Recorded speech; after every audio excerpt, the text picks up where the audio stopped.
Okay, let's take a look at problem 25 on page 65.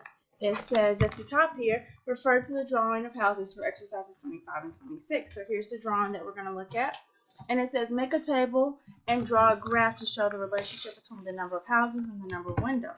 So let's do that first. Let me get my pen here. Excuse me. So if I have houses and windows,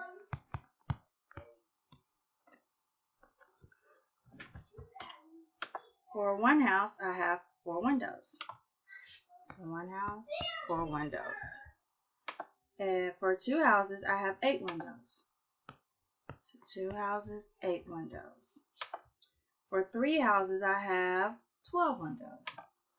And it looks pretty obvious to me, that I am going in multiples of 4. So it looks like every time I'm multiplying by 4. So let's look at the first. Oh, they want us to also graph it. Let's real quick graph it. So if I have houses here, windows here, so 1 house, 2 house, 3 house, 2, 4, 6, 8, 10, 12. So for 1 house that was 4. For 2 houses that was 8.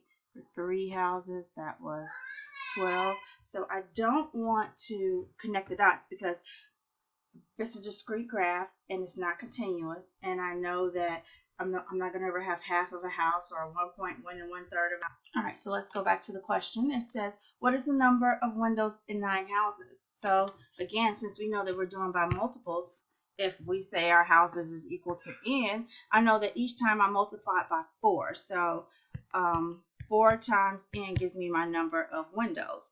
So if I have 9 houses, that would be 4 times 9, which is 36. So I should have 36 windows. Okay, then it says, if n houses have k windows, write an expression to represent the number of windows for n plus 1 houses. Okay, so again, I know that I'm multiplying by 4. So that's 4 times n plus 1, which is 4n plus 4.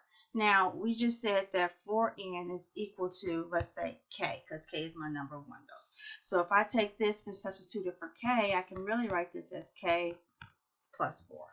So while we're here, since this is referring to 25 and 26, let's look at 26 as well.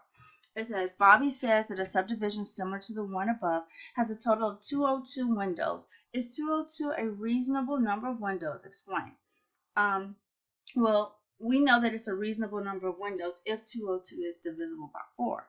And 202 is not divisible by 4. If you divide it, you'll get 50.5, which means it doesn't go into it evenly, which means that this is not a reasonable number of windows. So Bobby must have miscounted.